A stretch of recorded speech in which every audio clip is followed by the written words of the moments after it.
അങ്ങനെ പുതിയൊരു യാത്രയുടെ തുടക്കമാണ്. ഞങ്ങൾ 5 ദിവസത്തെ ഒരു ട്രിപ്പ് പ്ലാൻ ചെയ്ത് ഞാനും അമ്മയും കൂടെ ഇറങ്ങാണ്.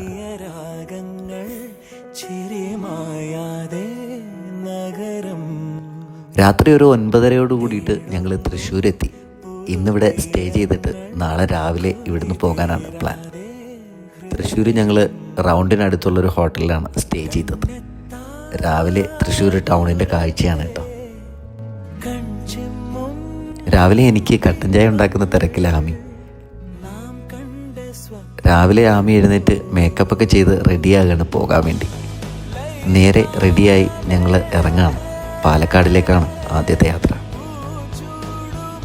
തൃശ്ശൂർ വന്ന മസ്റ്റായിട്ടും ഭാരത് ഹോട്ടലിൽ നിന്ന് ബ്രേക്ക്ഫാസ്റ്റ് കഴിച്ചിട്ടേ പോകാറുള്ളൂ.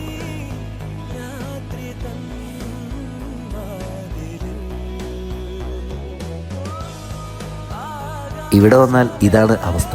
ഇരിക്കാൻ സീറ്റ് കിട്ടണമെങ്കിൽ മണിക്കൂറുകൾ വെയിറ്റ് ചെയ്യണം. ഭക്ഷണം കഴിച്ച് നേരെ പാലക്കാട് മലമ്പുഴ ലക്ഷ്യമാക്കിയാണ് യാത്ര. കുതിരാൻ ചുരം ആമിക്കൊരു പുതിയ അനുഭവമായിരുന്നു. നേരെ മലമ്പുഴ ഡാമിലേക്കാണ് ആദ്യം പോയത്. അവിടെ നിന്നും തെക്കേ മലമ്പുഴ വ്യൂ പോയിന്റ് കാണാൻ വേണ്ടിയിട്ടുള്ള യാത്രയാണ്. അവിടെ പാലക്കാടൻ സ്പെഷ്യൽ നറുതീൻ്റെ സർവത്ത് കിട്ടുന്ന ഷെരീഫിക്കാട് ഒരു കടയുണ്ട്. മനസ്സിൻ ശിലാതലം മഴ പോൽ പുണർന്നു നിൻ ഓരോ മൗനങ്ങളും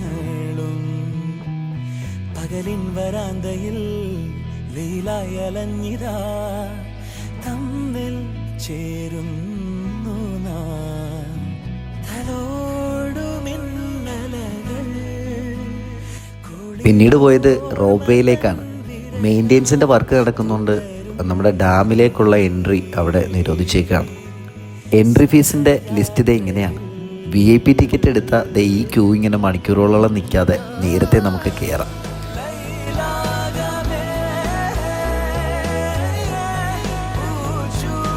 മുകളിൽ നിന്നുള്ള മലമ്പുഴ ഡാമിൻ്റെ കാഴ്ചയാണ്.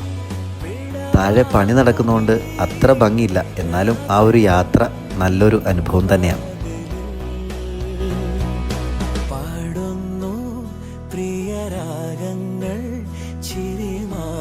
അവിടെ നിന്ന് ഇറങ്ങി നേരെ മലമ്പുഴ ഡാമിലേക്കാണ് പോയത്.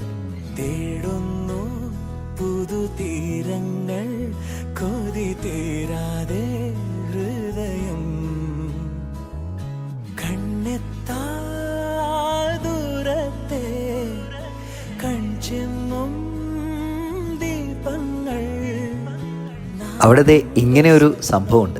പക്ഷേ അവർ പറയുന്നത് കഴിഞ്ഞ കോവിഡിന് ശേഷം ഇത് പ്രവർത്തനം ഇല്ലാന്നാണ്. റോപ്പേയിൽ കയറാനുള്ള ക്യൂ ആണ്.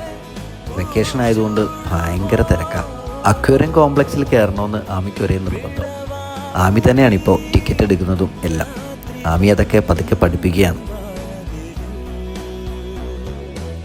ശുദ്ധജല മത്സ്യങ്ങളുടെ ഒരു വലിയ ശേഖരം തന്നെയുണ്ട് അവിടെ കേട്ടോ. ഒട്ടും നഷ്ടമല്ല 20 രൂപയുടെ ടിക്കറ്റ്.